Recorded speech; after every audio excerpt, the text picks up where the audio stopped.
I had to build a whole leg out of pool noodles and a piece of pork, and then the foot all duct taped together with some blood pumping out of it. It's quite fun.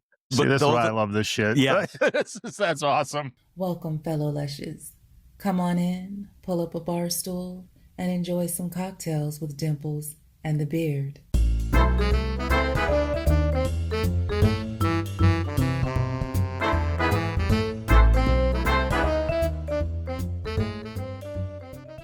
Long story short, you see a squirrel pass out under a tree with a bottle of tequila next to it. Don't assume it's dead. Anyway, welcome back to another episode of Cocktails with Dimples and The Beard. Tavern's already open because we can't wait to get to this Three Sheeps beer. I'm going to crack me a Three Sheeps.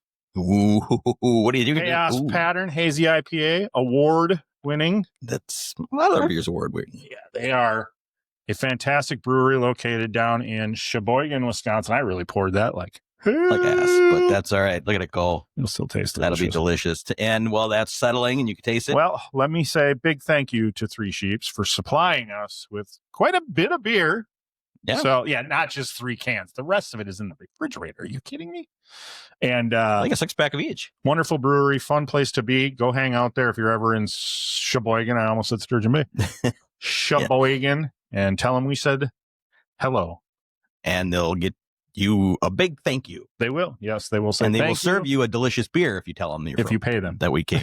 You showed up for them. If you pay them for it, they will serve you. They will pay. Yeah, that's good. What do you think of it? Can I wait? Oh, I gotta wait for the head to go down, but I've already had it and I know it's delicious. All right, well, we're going back. I'm going back to the old pumpkin whiskey again from our great Lake Distillery, which is a pumpkin mule. So we got sponsor. Big sponsor from them. Here's a quick recipe. 1.5 ounces pumpkin whiskey, 4 ounces ginger beer, lemon wedge. Boom. That's a pumpkin mule. Yeah, I think anybody who drinks cocktails could have got that one, but thanks for the recipe. I'm going to tell the recipe. It's on their website. Check their website. They have delicious recipes for all their spirits. I think anybody who drinks knows how to make a mule. Oh, my God. Trying to be nice. Trying to be nice. To who? Not the dumb people out there. Not our listeners, of which we have none. Anyway. They need to go. That's very good. I'm sure it is. That's delicious. Let me try this while you do your part. And give that when we want more recipes, go subscribe on YouTube. Push that notification bell so you are the first to see when we have new episodes showing up. Check us out on Instagram, Facebook. Subscribe there. Leave a comment on any of those. We appreciate it. If you want to see these pretty faces, then join us on Spotify, Apple Podcasts, where all that stuff's played. What do you think of the beer? It's delicious. I already told you that. Go! It's good. I've had it before. I understand, but the freshness and the cold. Hey, let's not keep a handsome man waiting. Like we are anyway. So without further ado, Carlos Tkacz. Tkacz. He's like, announce me as Tkacz. Tkacz in the house. How we doing, Carlos? Hi, Carlos. Good. How y'all doing? Good. Thank you so much for joining us. We appreciate it. Yeah, of course. Thanks for having me. You guys got my name down? Yeah, I think so. It's I remember when Jarrett said it on the podcast, and I was like, "What did he just say?" and then I had to message Jarrett to be like, "Who are you telling us about? What short? Because we love horror. We love horror. Love movies. horror. Yes. And you wrote, directed the short How. So. Cow. Which I noticed Jarrett is also an executive producer on. So I realized he was kind of doing a little self-promotion there. He's like, yeah, maybe we should have him on. Out of all the students, why did he pick Carlos? Brilliant. Yeah, I mean, he didn't ask for that credit, but he did. He was very generous to the Indiegogo. So yeah, he's a good dude. Yeah, we're more than happy to help it. I appreciate that he does recommend people. So that's awesome. Yeah. So now let's get to the history of it. So you are a student.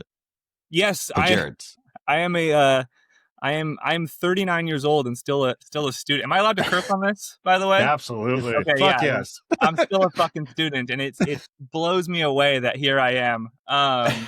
Wait a minute. What?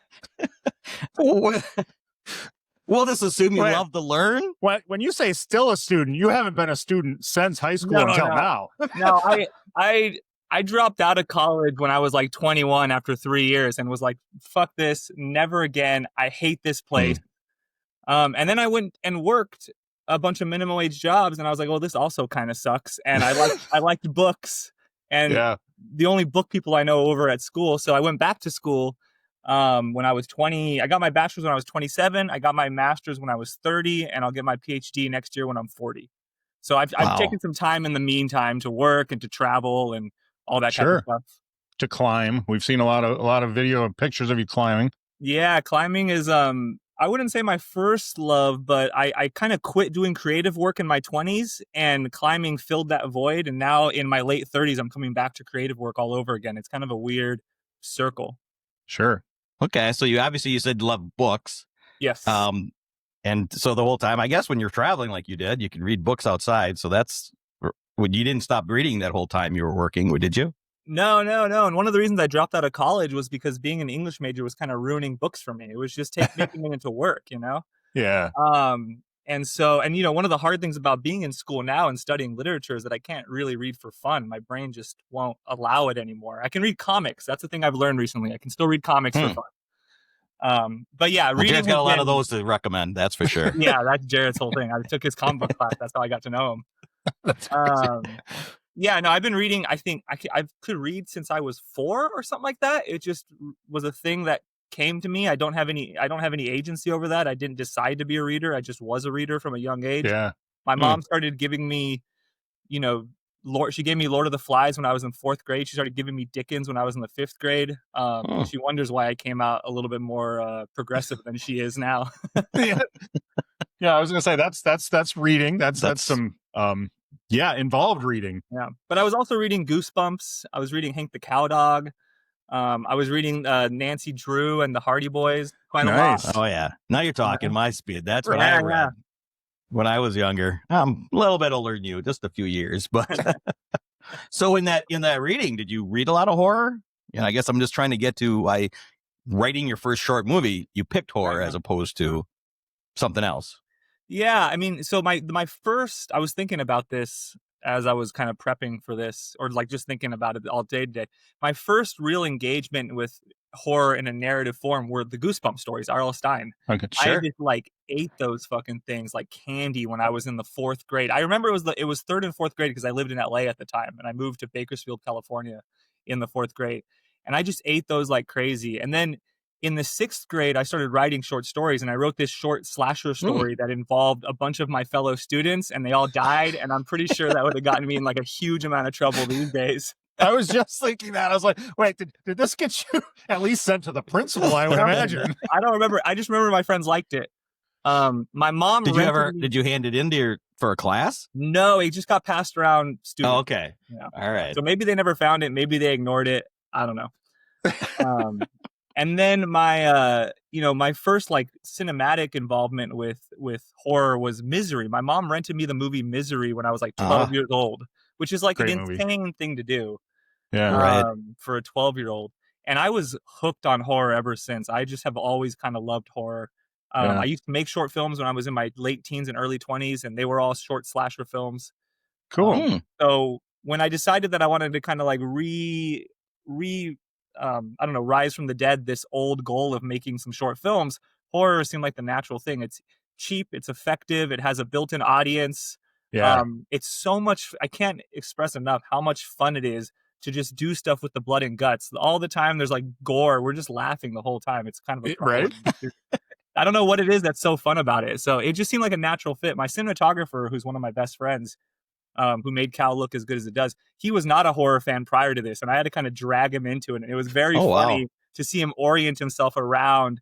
But I mean, it's a very dramatic storytelling format visually, so he had a lot of fun with that. And now he's getting more into horror. But it was That's quite awesome. entertaining to try to explain to him, why I am attached to horror so much. Yeah, I think that I find it a common element when we talk to people who are horror fans.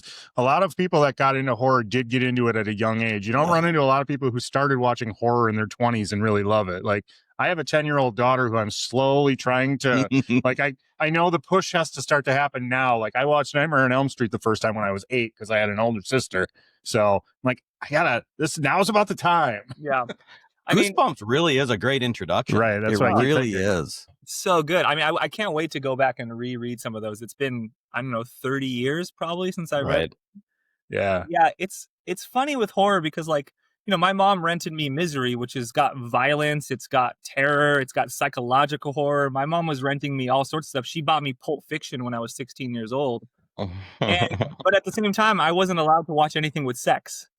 You know what I mean? Yeah. So, like I could watch Demolition Man, people get exploded, Right. but nothing with sex was allowed. It's such a funny way to grow up. Yeah. But be honest, when she went to bed, you tried to find movies with sex in it, like all boys do. I was in middle school when the internet became a thing, so I have right. my own other traumas to work with on that one. All right. Yeah. Downloading slow. We used to have a scramble and watch for Right. Yeah. back in the day. On the old cable box, trying to get it just right. Yeah. Glued them in the back. So going back to the guts, who was your special effects guts guy on this on the movie? Was that you? So I did a lot of the special effects myself. In part of the film too, I had to act as Cal, so I'm actually in the costume for part of it because we had some scheduling conflicts when we had to do a reshoot. We had some weather issues on principal photography where our last 3 hours of the shoot just got blasted with like 60-mile-an-hour wind gusts, and we couldn't do any of the effects we wanted. Blood was spraying all over the crew. It was gross. So we had to go back. I traveled to South Africa every summer. So we finished shooting like 2 weeks later. I went to South Africa, and then we had a plan to shoot again in November. So there's a big gap in the middle of that finale scene. Right. Oh, wow. Okay. And I had to like buy a 4-foot fan to simulate all the wind again in order to get that continuity, which was quite a bit of fun. But we also had a local woman named Stacia Gorsuch who made a lot of the blood effects in the scene where Emma's character Sam gets her face put in the guts. That's not actually, there's nobody there. That's a body double that she made for us that has a cavity in it. But how did Emma like that? I mean, she never once complained. I think her face was red for 3 days. I heard this from hand. I tried to find the blood that would stain the least, but she never complained. We did it more than once. She's such a trooper. I mean, she just told people she was sunburned for a while. I don't know why. Sunburned in November. I guess in Vegas you can do that. Yeah, right. That's true. Yeah. So it was. I mean, that stuff was so much fun. And then like the guts I bought on Etsy. Etsy's a really great resource for this type of stuff. I mean, I like this right here. I brought this for you guys to show you guys. This is the foot that appears when Emma's character gets stabbed in the calf. That wasn't her foot. And this is off of Amazon. This is for like people who, I mean, I'm sure it's for foot fetish people too, but it's for people who want to practice the nails, right? Like nail stuff. So, and it has like insane detail. It's gross.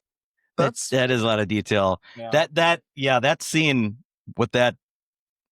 What is that? The tool, the murder tool. Oh, the it's called a hand scythe. Oh, okay. Yes. Okay. Oh, so yeah, just like a mini one. Yeah. They're used for a different form of agriculture. I think that one I bought it off Etsy. It comes from a junkyard. I think it's like 50 years old. I gave it to one of the Indiegogo people. Oh wow, very cool. Yeah. But yeah, that made me really cringe up when in the back of the leg. Wow, that was a good spot. We would have loved for it to be gorier and more effective, but I'm glad it got the cringe factor. That's kind of what you want. But it's a low budget horror film, so what are you gonna do? Yeah, it's always nice when you can. Yeah, you hit a spot like that where, like you're saying, like where everybody is like that sees it is like, oh, that's gotta hurt. that's. Yeah, you don't think of that, right? My ideal version of that scene was way worse, but we got it to work. I had to build a whole leg out of pool noodles and a piece of pork, and then the foot all duct taped together with some blood pumping out of it. It's quite fun. See, this is why I love this shit. Yeah, that's awesome.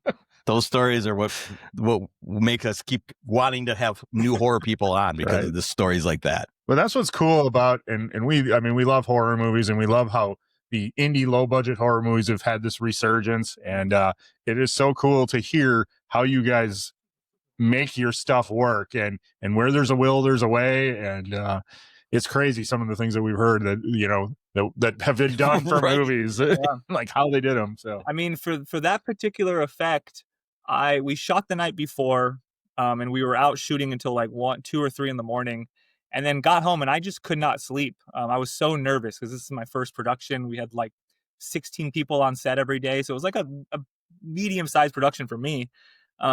And so that morning, like at 5 in the morning, I went to Home Depot and started gathering stuff, and I reworked the entire effect before going back out that night at like 8 o'clock at night. So it was very like last minute, making sure it worked, just so anxious to get something decent out of it. Right. It wasn't working at first at all, and then suddenly it worked. We got kind of lucky. Oh, that's perfect. Yeah. Well, I mean, you want it to be believable, right? Yeah. I mean, that's the goal. Yeah. Believable enough. Right. So because of the killing device and the murder, your horror guy, so important, right? I mean, if you don't pick a good one, you're going to lose the audience. So what made you come up with the look of your killer? Okay. So this is funny because it was a complete accident. So, I mean, you don't want perfect to be the enemy of good. My buddy and I had been talking about making a film since 2020. And every idea I had, I'm the writer, he's the visual guy, right? Every idea I had was just like too ambitious, space elevators or buildings on fire or whatever, That's just the way it goes. I'm like a sci-fi fan, and I like to go big. And so finally, is a space elevator an elevator that goes to space? Is that yes. That's okay. The original short film I wrote had a space elevator, but it wasn't horror. It was eco-terrorist sci-fi. Okay. That's a different story. And so I finally sat down and wrote this screenplay that I thought was quite good, and I thought would play really well with the horror community, right? And it involved like a pretty serious twist, and so I wanted the title and things to be misdirecting the audience, right? Like the twist was really important. And so I was just looking around online at masks, and I actually found this. This is the original mask for Cal. Oh wow. Oh, okay. Yeah. It's not bad, right? It's funny. It's kind of goofy, kind of creepy. Yeah. Moves. But this worked perfect as misdirection, right?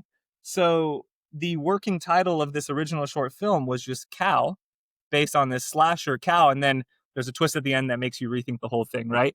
But kind of last minute, we decided to pivot to something different. But I had already done all this work with Cow. I'd already bought this other mask, the one that shows up in the thing. So I was like, fuck it, we're going to stick with Cow, and we're going to move this into a van life eco horror. Okay. That was quite an easy thing to do because I lived in a van outdoors. I lived outdoors 5 years, my wife and I. My cinematographer lived 2 years or 3 years in a van. So we were well versed with this lifestyle. We really knew how scary it could be.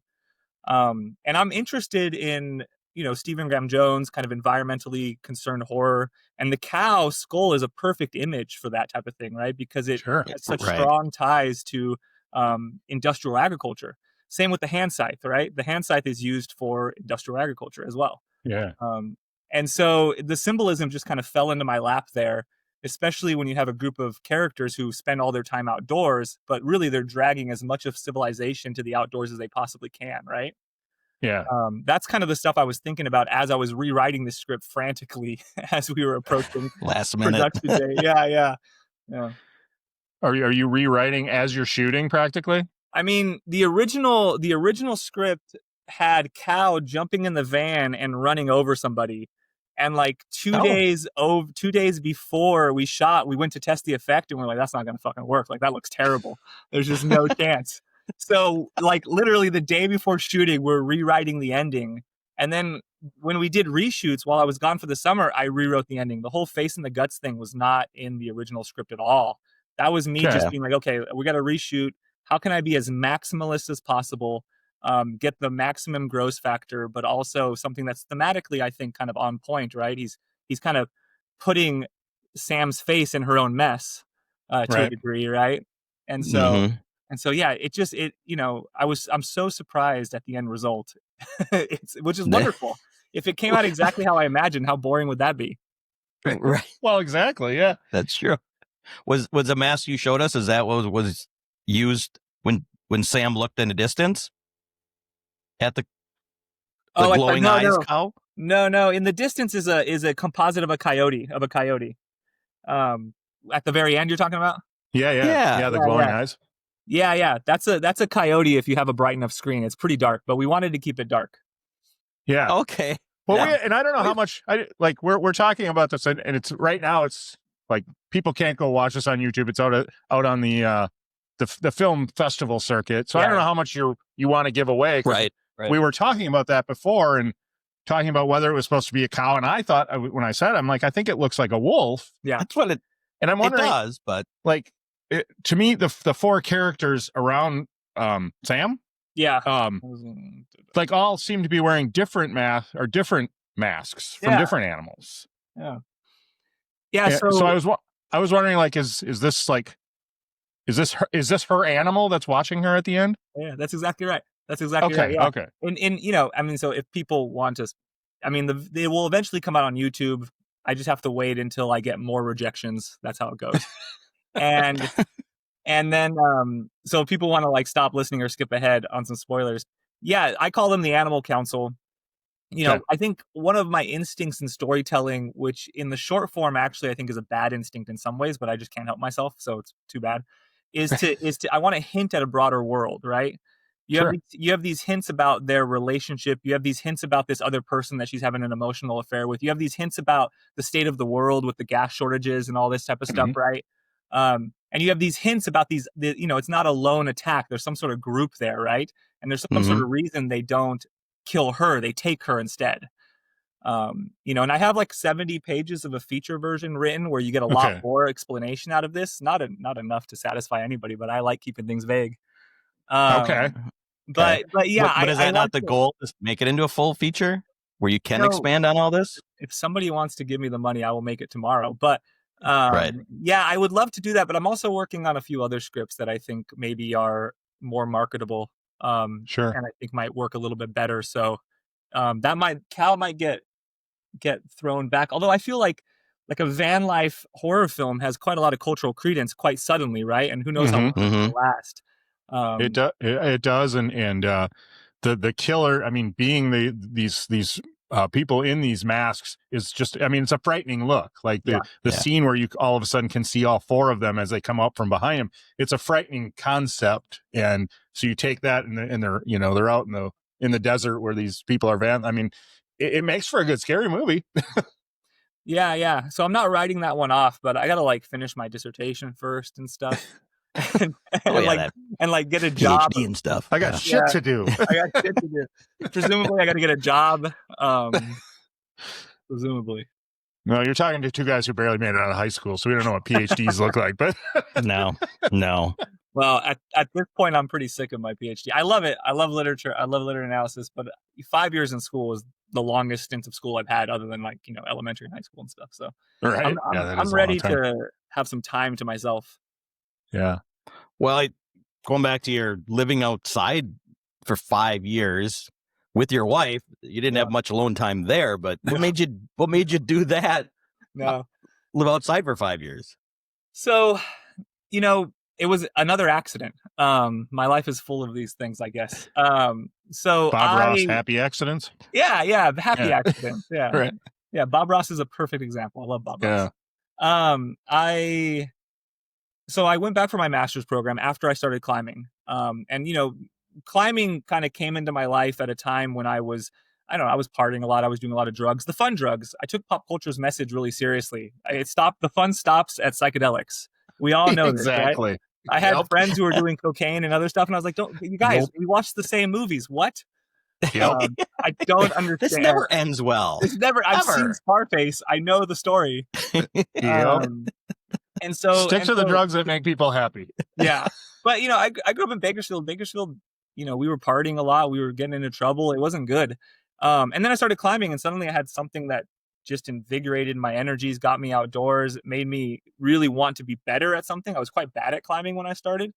And so I went back to school partially just to have more stability so I could climb more, right? Okay. I also had like a pretty important mushroom trip on my 25th birthday where I was like, hey, you got to quit being an asshole, Carlos, and go do something. Like, go back to school. It's fine. And so it was a good one. And so hopefully you weren't climbing when you were on your No, mushroom trip. no. We had climbed the day before. Yeah.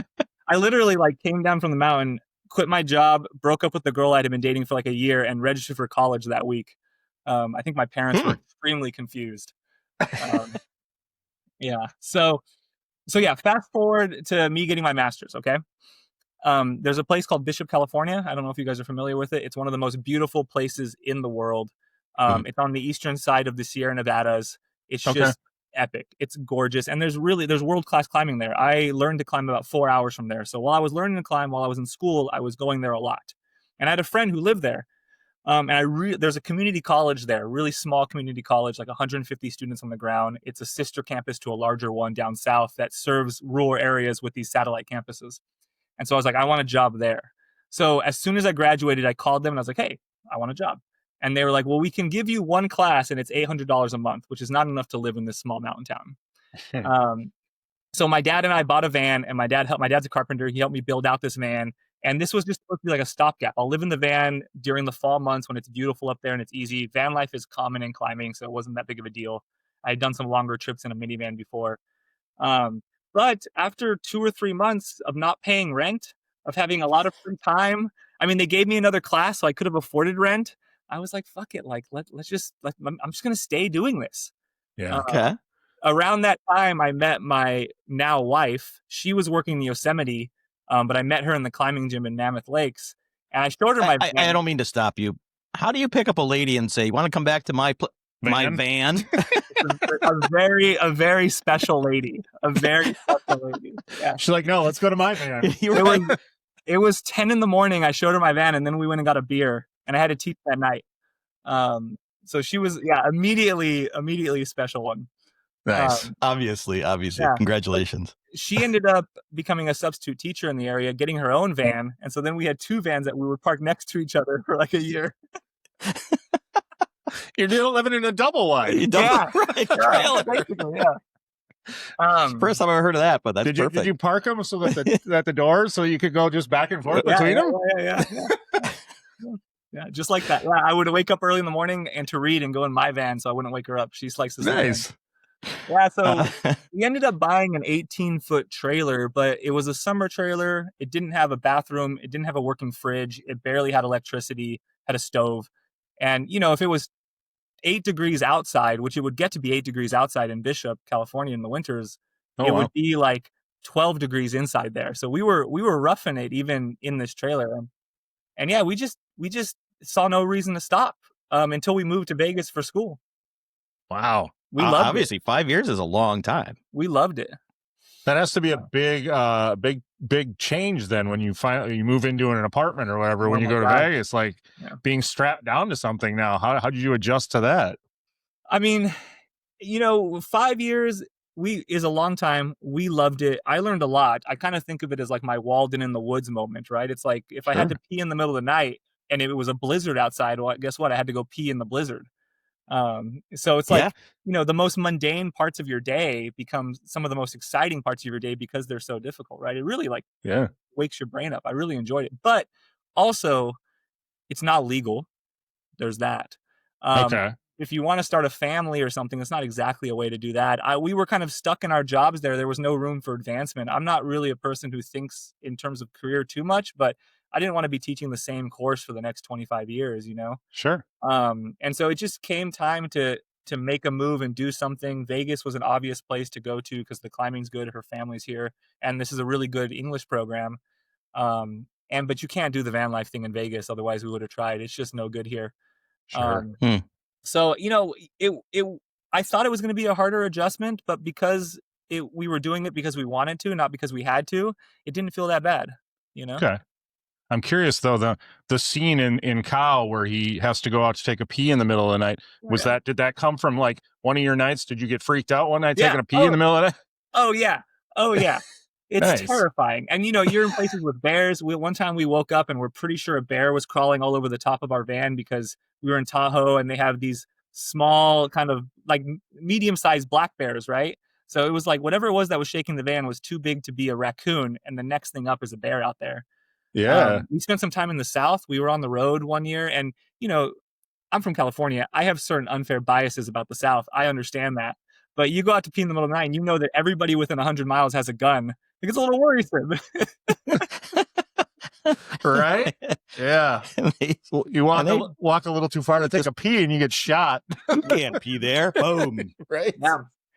And well, and that was played off very well in the movie where, sounds where you are outside, or I say you, but the male character was outside peeing, and then you didn't see that. You saw her view, and her listening to different sounds, and you screaming. Again, you. I just envisioned it was you. Yeah. That was kind of the story came from. So that was really well done with hearing the noises. Thank you. So that happened. That was numerous times. The main character there, Kyle, that's played by Daniel Bateman. He's a wonderful actor that we just got so lucky. I don't know how we got lucky enough to get him, because he was like just coming off a feature-length film that was shot in Italy. It's like a queer coming-of-age romance. It's quite good. And then he was waiting for that to premiere. And since it's premiered, he's gotten a lot more work. And I don't think we would have gotten him. So he was just looking for something in the meantime that interested him. He had never done horror before. And the sound design there was done by a colleague's husband, Travis Olson. He works for a Marvel TV show. And I think my colleague kind of made him do it because he's my colleague. And then he has since, I think he really enjoyed it because he's working on our next film. We're in pre-production for our next film now. But the sound of horror is so important. So having somebody really, and we had a really difficult time with the sound because we were shooting outdoors in the wind. During that gas station scene, they wouldn't turn the music off for us. So there was music blaring in the gas station the whole time. Boulder Highway right there. I was putting my sound guys through a mess, unfortunately, but they pulled it off, I think. Yeah, guys who are good at that kind of stuff amaze me, because even trying to just edit a podcast, I'm like, I've been trying to get a little more creative now with like thumbnails and picture, trying to picture edit and audio edit and stuff. And I'm like, you need a master's degree to do this stuff. Like the people that are good at it are amazing. Yeah, and I don't know anything about it. I was just like, all right, guys, whatever you do, and I hope for the best. And they provided. That's awesome. Well, and I think what you just said, right? We found that a lot too in this horror indie scene in Vegas. We've had some people on from there. Is you work with the same crew because you know what they can do for you, actors and things like that. They know what they bring to the table. So what is? Can you say the next project you're working on at all, or anything about it? Yeah. So I've got a couple of small projects that I'm working on, but the main thing I'm working on is this. I would describe it as like a post-apocalyptic cosmic horror hiking movie. Yeah. And it's called Outside. Okay. Outside being like a very important theme for me. I mean, one of Cal's main lines is there's no outside, right? Yeah. And so the whole premise is I got two kind of main ideas that had informed me writing this, that were like the exigents that popped into my head when I started writing this. The first is that basically every outdoorsy person I know says that when the world ends, they'll just go out into nature, right? Which I think is problematic. I don't know. I'm an outdoorsy person. I don't know how to survive out there. Like, I would die for sure. But it's interesting that our narrative fictions about the apocalypse are so centered around the city, right? That's like such a fascinating thing, even though the city is still, even in the 21st century, is still such a small part of the world. Right. So this, like the urbanity of our lives has really infected our ability to how we imagine the end of the world. The other thing that really interests me is that when you watch post-apocalyptic fiction or movies, the color tends to be all drained out of it. Right. Like The Road. And the kind of implicit claim there is that it's civilization that brings all the color to our life. And I just don't think that's exactly right. So my goal is to make an outdoor focused, beautiful landscape, cosmic horror, apocalypse movie about the kind of the human core of apocalypse as a concept, not really as like an event. Okay. Interesting. I don't know if that tells you fuck all, but enough. It definitely tells enough, which is great. It tells me enough that when it's ready to go, I'll want to watch it. That's what it tells me. I love a I can never say it. Post-apocalyptic stuff. I mean, big Walking Dead fan, and I was until the end. I got a question for you guys. Yes, sir. How come, with the exception of comedies, how come in zombie movies they never know what zombies are? Why is it they always have to discover? Do they live in a world where there was never any zombie movies? That's a good point. Well, you never know which kind of zombie you're going to get. Wow. Yeah, but they're all zombies and they all die the same. Yeah. Oh, you mean like you gotta kill their brain? Yeah. You know what? I've thought of that myself. I'm like, yeah, you gotta stop shooting them in the arm or in the chest. Yeah, haven't they seen Night of the Living Dead? In the real True. world, we'd figure that shit out in like half a second. Right. Yeah, but I mean, I don't know. I guess that's not why I still wouldn't survive more than about 2 half a seconds, though. I'd just push him in front of the first zombie, and then I'd get the second one. Yeah. But I'd live longer than you. I mean, I would outrun him. No, unless there's a Dave Matthews Band poster. I'd outrun you. So, first thing that came to my mind as you were mentioning outdoors, and then cow, and just everything you know about. Are all your stories going to be in the same universe? Like intertwine a little bit? Not that they know each other, but maybe mention these people that were in the van, something like that? Or no? No, I don't think of them as being like in a singular universe. They are all like, I am kind of like a one-trick pony when it comes to themes. I'm interested in violence for whatever reason. I don't know Perfect. I don't know why. I'm interested in maybe more accurately, like the human capacity for violence, which I think is a really interesting thing. I'm interested in environmental issues, and I'm interested in social issues. And this manifests, like I can tell you a little bit about the other screenplays I'm working on. One of them is an eco thriller where environmental terrorists break into a billionaire like Elon Musk style character's house to try to scare him straight, and he ends up like hunting them to death. Right, so it's like Die Hard, but the reversal.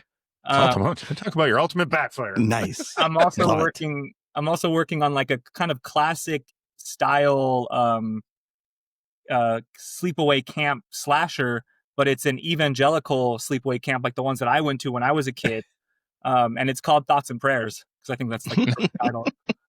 So. I feel like the slasher in that movie is the least scary thing. I mean, you may have hit on the whole point of the story. Yeah. Yes. So, I'm interested in the stories we tell ourselves, the stories that permeate like how we view the world, like how we think of apocalypse, right? And I like to play with those. I like genre. I like plot. I'm not really into artsy films. I don't really have a lot of patience for drama these days. I want things to go boom and heads to get caved in. I don't know why. But if I can use those genre conventions to think through some of these, I don't know, the interesting times we live in, that's the ideal place for me as a storyteller. Yeah. Everything is a common theme, and it's been done 100 times, each one of the subjects you talked about. How can you bring something different to it? Yes. That's exactly and you're right, thinking, lack of a better word, outside the box of these typical things. Yeah. Right. Why do you feel you think that way? What gave you that motivation to think that way as you grew up? Man, I think so. I've been in the process of rethinking. I'm turning 40, right? So like I got a lot of thinking going on in my brain.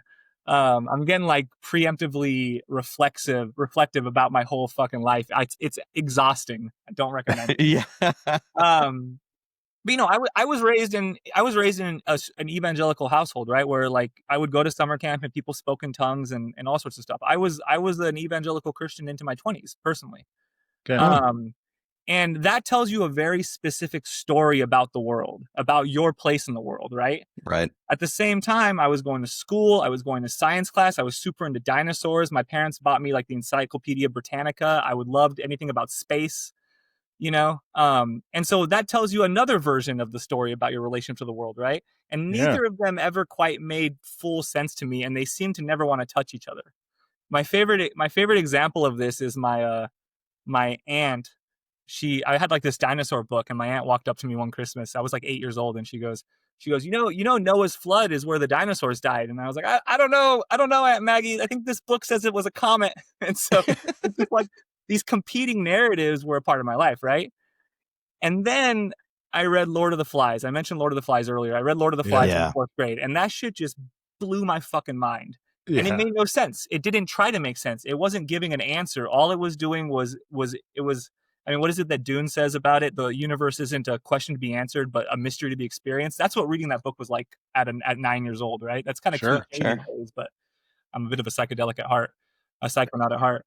And so it suddenly struck me that, you know, if the idea of truth, it gets really wishy-washy, but what really is going on in my life, and I could see this at such a young age, is all these stories I was telling myself and people were telling me, and how they kind of change the lens at which you look at the world, you know? And the fictions that I grew up reading, the things that I really appreciate, the things that I really like now, you know, they want to tell a good story. They want to be entertaining. That's goal number one. But they also want to kind of pick, for me at least, they want to pick at these narratives that permeate our whole vision of the world, and they want to just pull them back a little bit. Maybe not completely dismantle them, because we've all had that mushroom trip, and that's no fun. But just get you to think about it a little bit, you know? Yeah. I haven't yet. So, but one of the interesting things about being raised religious, even though I'm not religious, is it kind of forces you to think of the world in symbols and meanings. Everything has a meaning. Everything has God's purpose, right? I don't really think that way anymore, much to my parents' dismay. But I still, you know, that sense of searching for meaning, just I think it never left me, but it just got replaced with stories. Yeah, for sure. Now, have your parents seen Cow? And if so, what do they think? They have seen Cow, and I think they think I'm crazy. Yeah. I mean, I think... Well, did that cap off? Mom, Dad, I'm living outside for 5 years. I mean, what? Yeah. I mean, the bar was already pretty low. You know what I mean? Yeah. So, but yeah, I mean, they saw me and they saw all the short films I made when I was in my 20s. They were going to pay for me to go to film school when I was 19 or 20. I worked at ABC for like all of 4 months before I just left. I hated it so much. Yeah. So I knew that this was an old thing of mine. And so I think when they saw a Cow, I can't imagine what it must be like in their brains. I think they were impressed at how much better it was than the old stuff than it was. Sure. I think it looks pretty damn good, given it does. It does, yeah. Absolutely. Right. And I think they were impressed with the storytelling, and I think they're also weirded out by my fascination with these themes and things like that, right? Sure. So I think it's kind of the same thing. Like when my dad was helping me build my van, I've never said this to my dad, so if he listens to this, when my dad was helping me build my van, I could see this kind of double thing going on in his head where he's like, what the fuck is my 30-year-old son doing? And at the same time, he was like proud that I was taking this kind of extreme step because there was something I wanted so much, right? My dad moved from Argentina to the United States when he was 17. And he moved in with a brother, but they didn't get along. So he was on his own at 18 in a new country, not speaking English, a 6th grade education. Wow. You know, so I think he valued my independence, and at the same time had trouble understanding. And I think they must feel similarly about some of this stuff. Yeah. Or then he was like, boy, I wish I was just saying fuck it and living in a van, you know? Maybe. I mean, they've always been very supportive. Even when they tell me they think I'm crazy, even when they tell me I'm wrong about my politics or whatever. We argue about politics all the time. It's awesome. It always ends with my dad telling me I'm young and dumb, which I'm not that young anymore, Dad. Right. And me reminding him that he's not a citizen and can't vote. So wait. Boom. Careful saying that out loud these days. Jesus Christ. I know. Oh. Yeah, his dad lives No. way. I was gonna say the opposite end of the state. I don't know where I'm like, I would pick something and it'd have been right or something. You know, Right. So I stopped. But His address is right here. Well, I mean, that's great that they've been supportive, right? I mean, that's great. the greatest takeaway from that whole story is that they are supportive of it, and you can still argue about politics, but you're still talking to each other. So that is really where we should be in this world. Yeah. I mean, we're white people. So my dad's first generation Argentinian, his dad's from Ukraine. Okay. But we're also like culturally Latino, basically, right? And nothing breaks the family in our family. If I murdered somebody, we would have a conversation, but there'd be a conversation before they turned me in. So it's like you got to go pretty far. And I've pushed that a little bit in my lifetime. I've stressed my parents out quite a lot. But they're great. They're great people. I love them to death. So you mentioned making films when you were younger. Mm-hmm. Are they still lagging around somewhere? Do you Do you have them still? Hell no. No. No. Why is that? Well, because they're awful. I assumed they were. Look, sorry. Hey, the first 10 episodes of this podcast still exist, and they're awful. Look, they're out for everyone to see. I am forever grateful that I didn't grow up in a time where my adolescence is pasted all over the internet. Like, Jesus fucking Christ. That sounds like the worst thing ever. Yeah. So what did you use? Did you use a 16 millimeter camera or? We were using mini DV cameras back then, right? So this was like just around the digital revolution. 28 days later was shot on a mini DV cam, which is like cool, but they also cheated because they still had $10 million worth of lights or whatever. And all that type of stuff. But yeah, we didn't have any sound equipment. It was just me and my friends shooting stuff. I even sold a short for like $500 to some straight to DVD company called Scream Kings in New Jersey. And it like that physical media probably exists somewhere. What's it called? Yeah. I don't know. I know the company was called Scream Kings. The short was just called The Kill 8 because I had this series of videos called The Kill, which were like 2 to 3 minute. They were basically chances for me to play around with special effects and practice directing and practice cinematography more. No, I do wish I still had them, but I went through a period I went through like a Luddite period in my mid 20s where I just like scrubbed the internet and got rid of a bunch of stuff. I didn't go to the movies anymore. That was when I stopped writing, and stopped doing any of my creative work. There was kind of a period of time where I was spending a little bit more time, I don't know, staring at walls and taking mushrooms, I guess. Yeah, you tend to stare at walls when you take mushrooms sometimes. Yeah. So why is that wall moving? What's happening? That's always just interesting to me that you say that, because people take mushrooms and you would think they come out of it going, now I'm going to be really creative, or that got the creative juices going. They didn't for you? Got to set your intentions. If you want to be creative, you can be creative. But if you're not in a creative mood, they're not going to help you be more creative. Well, and my interest, and again, I always talk so much about being raised religious, but it was like it's more than half my life still, right? Yeah. My interest in, when I lost my faith, I lost my entire understanding of the world around me, everything. You know what I mean? I never dated a girl outside of Christianity until I wasn't a Christian. I never had friends outside of Christianity until I wasn't a Christian. So my whole world exploded. And so when I was taking mushrooms, what I wanted was to try to figure out the fuck I was looking at every day again. You know what I mean? And like classic stoner kid vibes. Of course, I had beaded bracelets and all this shit. I went to India. I actually came back from India like pretty devoid, like extremely atheist quite suddenly when I came back from India.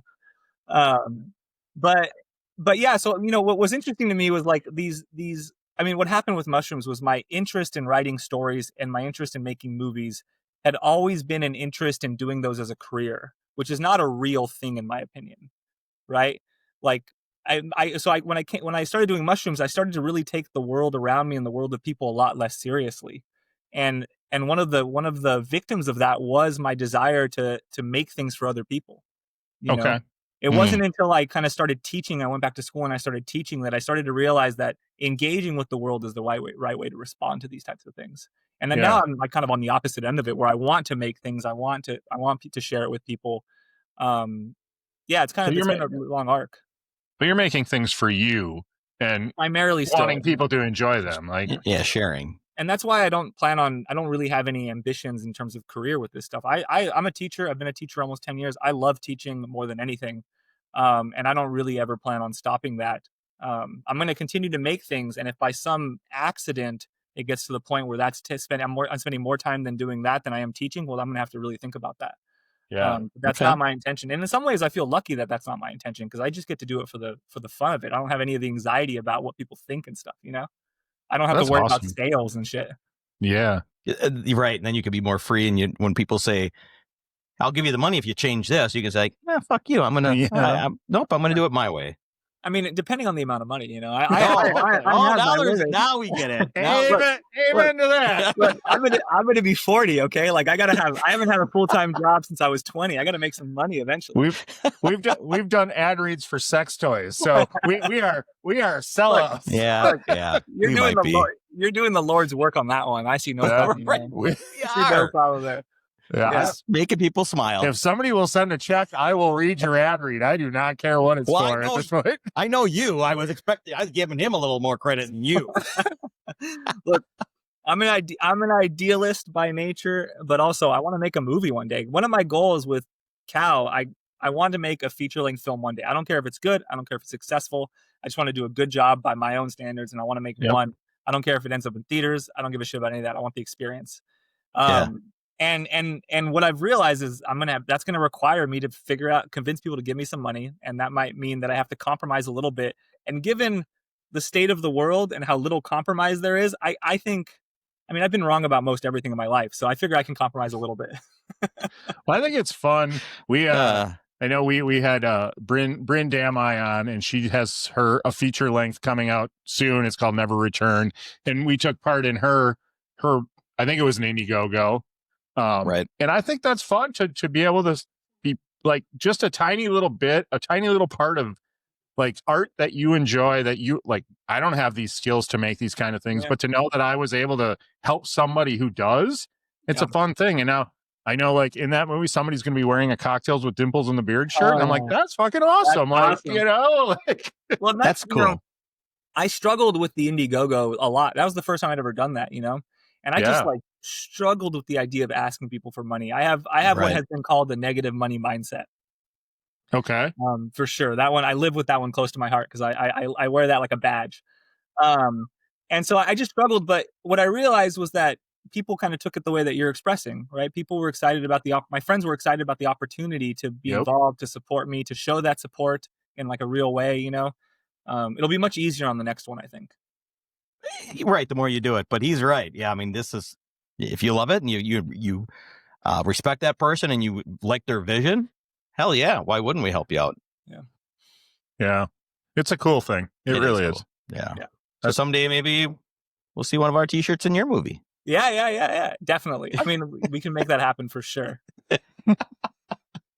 You're such a sellout. I know. Well, I mean, the Cal. So Cal, they were all wearing actual climbing branded gear.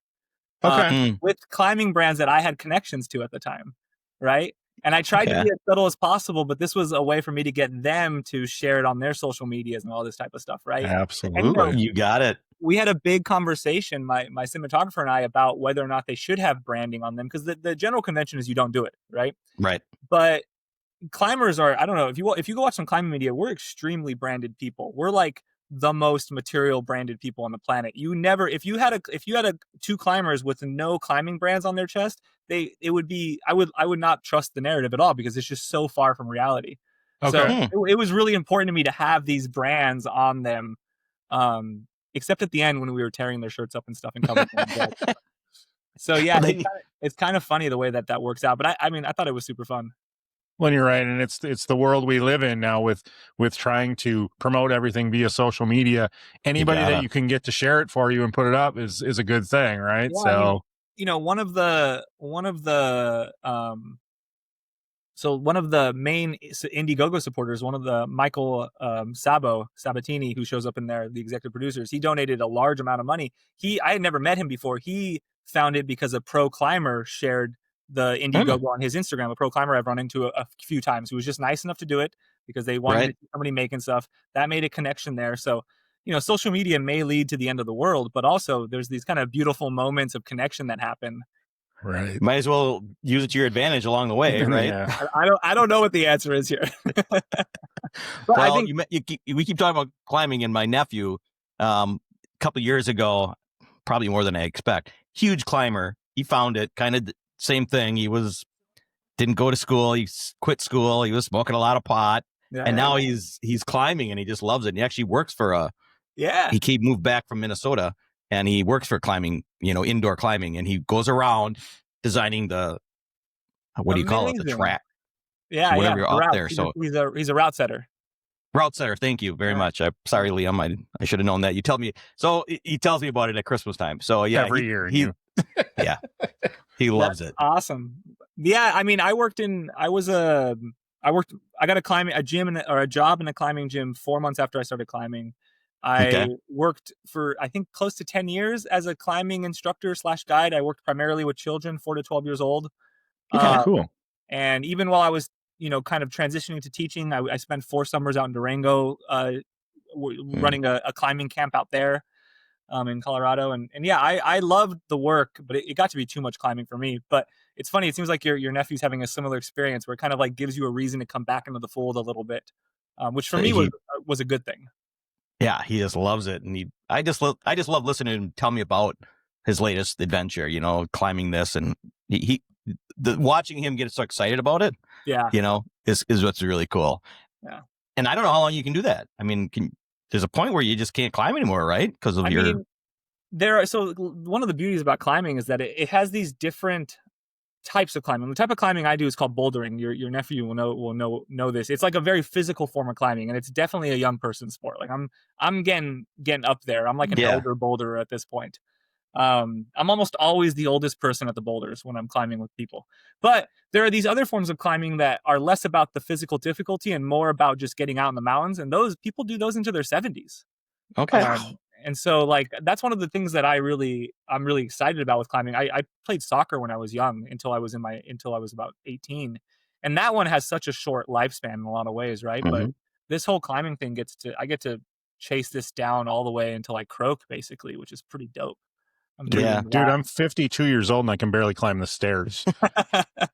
Well, it's definitely like I think what I've learned from the older climbers I know is if you don't use it, you lose it, right? They got to keep on moving all the fucking time. Good for them. Have you ever had any close calls? Like were you? Yeah. I've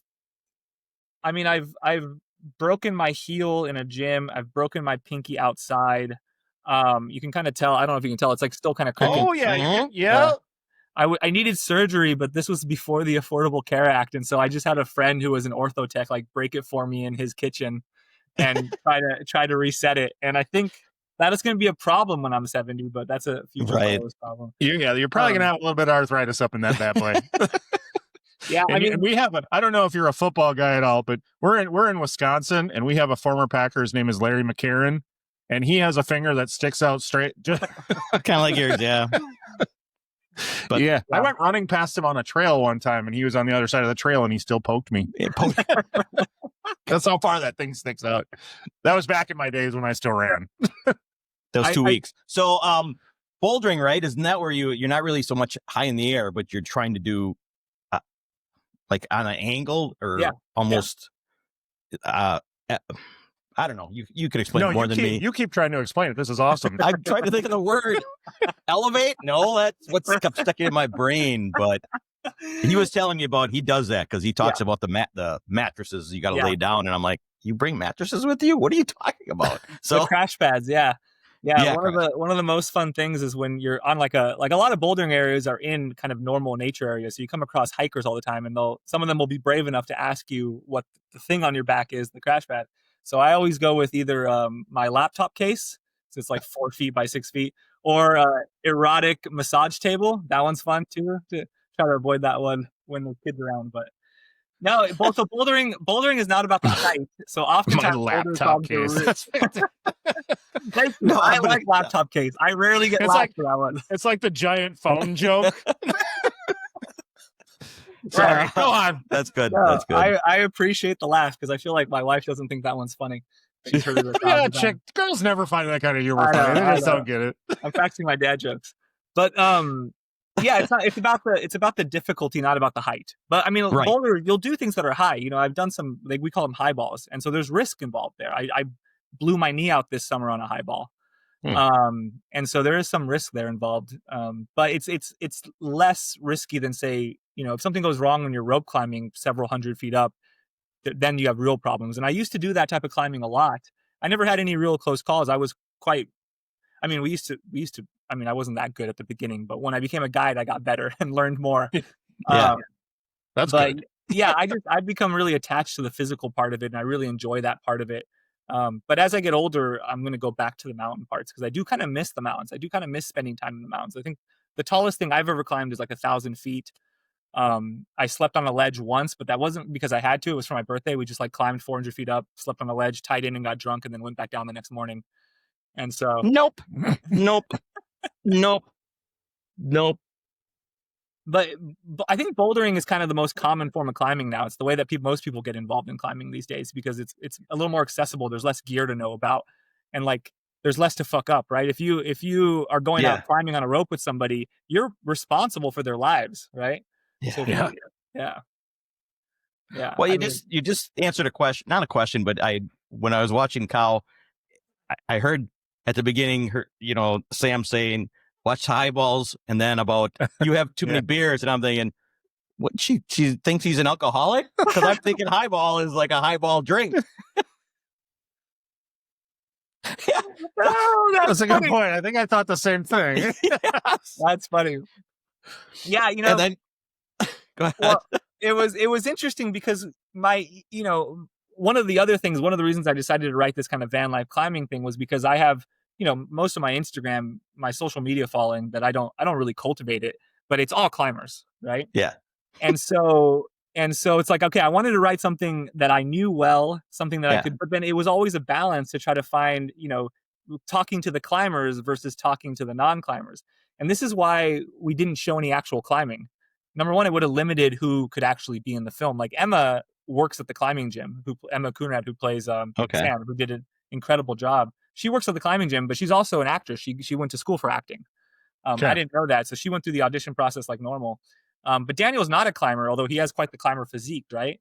The problem with filming climbing is that if you film it for the non-climbers, you're going to lose the climbers because it's going to look ridiculous. And if you film it for the climbers, it's going to look boring to the non-climbers. So we decided to just avoid that entirely by not really engaging with it. Well, so I'm thinking, where does she think he's going to? He's out at the park. He's not going to the bar. I'm like, okay, whatever. Now I get it. I'm with you now. Wait, what's the Sylvester Stallone movie that's like a cliffhanger? Cliffhanger. Now, is that terrible? Is that, if you're a climber, is that thing you watch that and go, nah? Okay, look, I love bad climbing in movies. There's nothing better. There's nothing better than the first scene in Mission Impossible 2, where he's like doing downward dynos and iron crosses while he's like, that doesn't make any fucking sense. Or the first scene of Vertical Limit. Tom Cruise. He can do everything. Yes, he can do anything, and it's John Woo, and it looks amazing. It does look good. Or the first scene in Vertical Limit, where somehow the bolts explode like exploding golf balls. The steel bolts don't explode. That just doesn't happen. And then they somehow all end up on the same rope, which would really, I don't think, ever happen on one single cam. And there would have been so many more options before he had to cut the rope to save his sister. So yeah, I mean, but so let's just learn the interesting with Cliffhanger, like that intro scene where he's free soloing up over this huge arc. That's an insane thing to do. And there's no way in hell that was the easiest way to go up that thing. But that was Wolfgang Gulick, who was an extremely famous climber at the time, who died really young in a car accident. He was his generation's best climber. So he had a rope on, but he was doing all that stuff. That is fully within the capabilities, Sure. The bolt gun where they just like shoot a bolt at a distance and it puts it in there, that doesn't exist. I wish it did. That doesn't. Oh, okay. All I know is Rambo does not take the easy way. Rambo takes the hardest way around. No, and it wouldn't be the ultimate. The ultimate climbing scene is in Ace Ventura 2 when he's climbing across and he loses the raccoon. Raccoon, yes. Man, I was a huge Ace Ventura fan when I was a kid, and I'm not sure that it's going to feel the same watching it as an adult. I don't know. I worry a little bit. Don't worry. Throw it in. You'll laugh just as hard. I love it. I love it. Amazing. I think it's safe to say I've never seen Ace Ventura 2. Ace Ventura 1, yes. I'm pretty sure I missed the sequel. You would remember the rhino scene. The rhino scene lives in my head forever. You don't get that out of your vision. No. I close my eyes at night, and that's what I see. Luckily, that one's been so memed that I know what you're talking about. Right. And I showed that movie to my daughters when they were too young. They should not have seen it at the time. So, yeah, I mean, but they still love it. I feel like that's like a classic thing if you have kids. I don't have any kids, but I grew up around a lot of kids. Is you remember something that you loved as a kid, like RoboCop, and then you show it to these, and you're like, oh shit, like this is not a fucking kid. Oh, fuck. Right. Yeah. Or you watch it again and you go, oh, this isn't good. Yeah. Like I loved it as a kid, but this is like I love Friday the 13th. When I watched the first Friday the 13th, I just laugh now. Like it's just funny. It's amazing that but the movie did what it did. But I've done that with my kids probably 300 times where I showed it to them when they shouldn't have seen it too early. Yeah. Oh, Yeah, well. I mean, you turned out okay. Yeah. Yeah, I remember taking my daughter to the Barbie movie when it was in the theaters because I didn't realize it was PG-13. I thought it was just PG, and I think she was 8.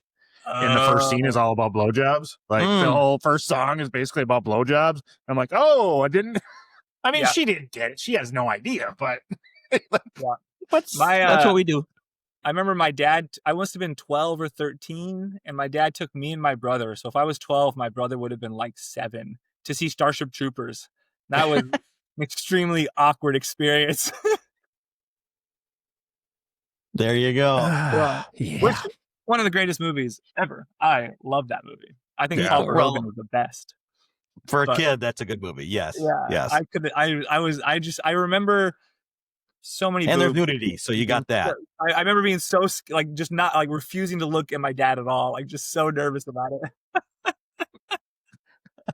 So you did mention you do like sci-fi, so that I would imagine that's added cost to any movie that you'd want to write, unless you do it inside of a spaceship the whole time or something. But if any of your stories in outer space, except for an elevator. Yeah, so I mean, the elevator story is a short story I've published. It's like on Bangladesh Review or something. Okay, it's available online. I can send you guys a link. Yeah, cool. Yeah. I've also self-published 3 sci-fi novels. Oh wow, shit. They're over here. That people can read if they so desire. These are pretty old now. Where are they available? Mention the names they're on Amazon. They're The Void Within, The Void Beyond, and The Terror of the Void. I'll send you guys a link as well. Cool. Yeah. And they're more Star Trek than Star Wars. That's the warning. They're more Star Trek than Star Wars. I'm a Star Trek fan. Are they connected? Is it a trilogy? Yeah, it's a trilogy. It's a trilogy, yeah. And I think the second one is the best one, just in case anybody's worried about the first one. Yeah. As a lot of trilogies are. So yeah, I think a lot in terms of sci-fi, in terms of fiction, in terms of writing movies, I tend more towards thrillers and horror. And I think that partially has to do with just like a lot of these films that I'm writing, I want to make one day myself, right? And you want to limit the needs there. And sci-fi is just always going to be a huge budget in a lot of ways, right? It's always going to be a huge production. But you know, when you're writing a fiction, you can just have your entire imagination. Like, these are space operas, so they cover planets, and there's massive space battles, and like a trillion people die in one of them or something. So it's just like insane. You can have so much fun. No limit. No limits. Yeah, but I kind of run around all over the place. I have like, I just don't do. I used to do a lot of more dramatic stuff. I don't do any of that stuff anymore. I've written a few like kind of comedic short films and things like that, but I think because I'm just now getting back into writing really quite a lot now creatively. I wrote these when I was in the van and then took a long break from writing. I'm still rediscovering my voice and rediscovering my interests and rediscovering my genre, you know? Sure. Yeah. Would you write horror? Like as a novel type thing? I've been thinking about that recently after reading Jarrett's most recent book. And good stories in there. Yeah. And I wrote for his class, kind of like a horror-oriented superhero story. Oh, okay. And it was so much fun. It was so much fun to get out there with it. So I do kind of want to do that. And I love Stephen Graham Jones. I do some of my scholarship is on Stephen Graham Jones. Okay. So I love his type of horror, which is also like quite smart and thematic. And so yeah, I think I got a lot of plans for when I finish school. I just got to graduate first. Then you can do it all. And then maybe presumably I'll have time to chase some of these things down. But yeah, it's super fun. Nice. Well, this will be. We'll just kind of top it off with this with Jared. When you were in his class, and did he bring in his stories for the class to read? Did he ever let you read his class? He did not. No, not in that class at least. And I think this class, I can't remember if this class was before Hammer of the Dogs. Is that right? Yeah. Hammer of the Dog. Yeah. I can't remember if that was before or after this class, but he brought one of the things that he did that was really interesting is he brought people from the community who are creators. So he brought filmmakers and comic books and horror writers from the community to talk about what they do in the world, right? He wanted his class to really engage with the broader community in Las Vegas, which has a really thriving art scene. Not something I knew about. I did not know this when I moved here. I just thought it was a place you go to get fucked up, and that was the whole thing, right? And so, yeah, he didn't make us read any of it. I don't know how people would respond to that if he like assigned his own books as a part of the syllabus. Let me rephrase it. I'm more like, if anybody wants to read this, I'm looking for an opinion or something. Yeah, not make you. I would have done something like that, but I was hoping you were going to ask for some embarrassing stories, like anytime you like. I mean, have at her. Look, Jarrett walks around with a hat that says Florida Man and has like a Sasquatch. I think it's the skunk ape or something. What's that thing called? That's that. The skunk ape. The skunk ape. Skunk ape. Yeah. He was wearing that at school today when I was there. So. Yeah, and I love that hat. It's so good. Nice. No, but his class was great, and we got to read. Got to read a bunch of comics I'd read in the past, but take them from a little bit more serious angle. Frank Miller's The Dark Knight. Is it Rises, Strikes Again, 86? That one. Just an absolute masterpiece. And then it was cool to meet all these people, and then also he's quite an easygoing professor. Like, he wants you to do the work, but also he'll work with you. He's there to help. And I don't really know of any professor in our department who champions student work as much as he does. Yeah. His whole thing is getting people published, getting people out there. Yeah. He was already asking me today when my Indiegogo is going to go for outside so he can contribute. So he's just like very, really wants to help others while he's, clearly crushing it in his own writing career. Right, for sure. And you couldn't be more right about that. Like I said, obviously he's the one who turned us on to you, right? And we couldn't thank him more because we got to see your short, and before anybody else got to see it, I might add. Hey. We're special, and it's fantastic. I just want to, before we go, I do want to talk about how good it is for a low budget, because I watched a lot of shorts, low budget shorts, and they don't always look the best. Your low budget, small budget short looks like it could be a feature film. It's very well done. Thanks. It's very well acted, and it's a nice watch. So, thank you. I appreciate that. Yeah. Hopefully it comes out soon for the masses. So, yeah. I have to figure out when like the last one of these film festivals that has like a no whatever privilege thing on it. I could probably figure that out, and it might be sooner than later, but I'll let you guys know when it does. For sure. We will definitely promote it. I just can't make it public. So if any of your listeners really want to see it, they can just message me on Instagram and I will send them a link. Okay. I'm perfectly fine with that. I just can't make it publicly available, but 1-to-1 like that's no big deal. And I more than happy to share. And I'm surprised, number one, that anybody wants to watch it, and then even more surprised that anybody likes it at all. So it's quite the pleasure. Yeah. Well, then tell everybody the best place to contact you to get that link. So the easiest way to get a hold of me is on Instagram.